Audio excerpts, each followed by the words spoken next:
itim na Nazareno inumaga na dahil sa mabagal na usad bunsod ng pagkasira ng gulong ng andas.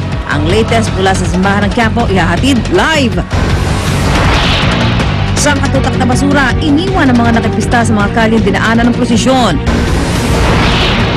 Mines and Geosciences Bureau nakatakda magsagawa ng geological assessment sa landslide site sa Pantukan, Compostela Valley. Lumang 20-story building sa Houston, Texas, sadyang pinasabog ng demolition team.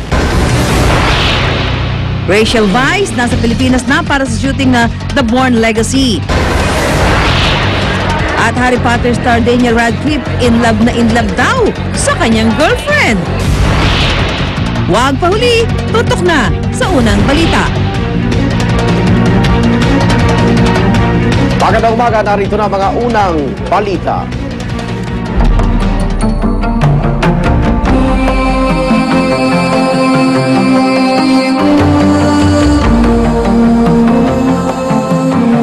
Inumaga na ang prosesyon ng itim na Nazareno dahil sa mabagal na usad, bunso na pagkasira ng gulong ng andas.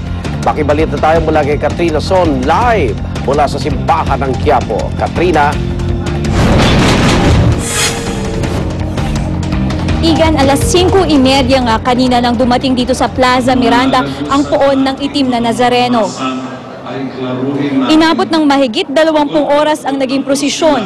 Ito na nga raw ang pinakamahabang prosesyon dahil mula raw kaninang madaling araw ay hindi na hinihila ang andas, kundi tinutulak na lamang ito ng mga depoto dahil nasira na ang gulong ng andas. Kanina ay ninais rin ng mga pulis na paiksihin ang rutang daraanan ng andas, ngunit di raw pumayag ang mga deboto dahil sa taunang panata na raw nila ito.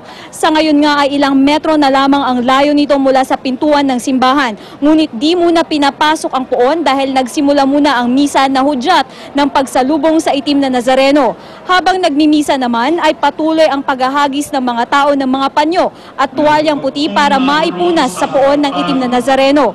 Ang mga tao naman dito ay makikitaan mo ng iba yung sigla at walang bakas ng pagod dahil kahit sumabak sila sa mahabang prosesyon ay worth it naman daw. Di na rin mahulugan ng karayom ang mga tao dito, ngunit lahat ay kalmado. Wala tayong nakikita ang nagtutulakan at lahat ay taimtim na nagdarasal. Kung may pagkakataon naman ay sumisigaw ang mga tao ng Viva Nazareno na paraan nila ng pagsalubong sa poon. Sa ngayon nga ay kakatapos lamang ng misa at pinapatabi muna ang ilang mga deboto upang mabigyan ng puwang ang daraanan ng mga mamamasan. Ito raw ay para maipasok na ang poon ng itim na Nazareno sa simbahan ng Quiapo. At yan na muna ang latest update mula dito sa Quiapo. Igan? Maraming salamat, Katrina Son. Personal na naranasan ng aming reporter na si Cedric Castillo kung paano maging bahagi ng prosesyon ng Nazareno nang makasakay siya sa mismong andas. Ikinwento niya ang hirap, sakripisyo at peligrong sinusuong ng mga deboto makalapit lang sa poon. Narito ang report. Sa briefing ng grupong Hijos del Nazareno Central, ang caretaker ng imahe ng itim na Nazareno, mahigpit ang unang bilin sa amin bago ang prosesyon, tanggalin lahat ng abubot sa katawan at magyapak. Ang original na plano natin sumama doon sa crowd at magprosesyon at pilitin na makasakay doon sa andas habang nasa gitna ng mga tao. Pero mismo itong grupo ng Hijo del Nazareno, sila yung nangangalaga doon sa mismong poon, nagsabi na medyo imposible raw ito. Kaya pinaunlakan nila tayo na makasakay na doon sa ibabaw ng andas bago pa man magsimula yung prosesyon. Hindi biro yung trabaho namin sa itaas ng andas. Sa sobrang dami ng mga namamanata na gustong makahawak man lang o makayakap, minsan nagtatagal sila ron. Nahihirapan kami pababain sila.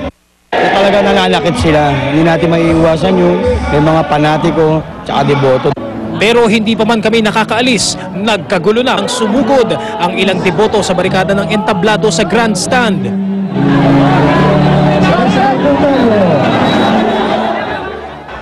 Dalawang alley ang nadaganan ng railings. Habang nagkakagulo sa labas, kami mismo sa loob ng andas, hindi magkanda-ugaga. Yung silikip ng mga tao doon sa palibot ng andas. Ganito rin yung sikip namin dito sa loob. Ang sikip namin natin sa palibot ng andas. Sa pag-usad ng andas, saka ko ganap na naramdaman ang tunay na sakripisyo ng pamamanata. nakunan ko pa nang halos mabagsakan kami ng mabigat na puon.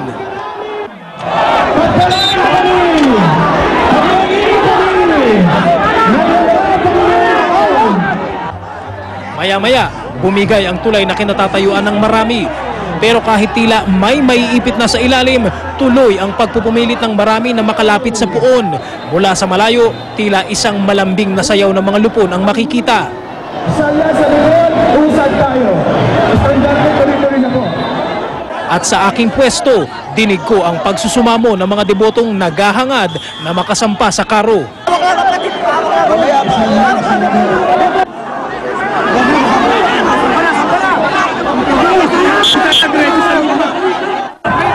Minutos na kami malarga. Wala pa yata kami sa 10 metro. Hinahandar. Nakahirap pagpapaandar dito sa Andas.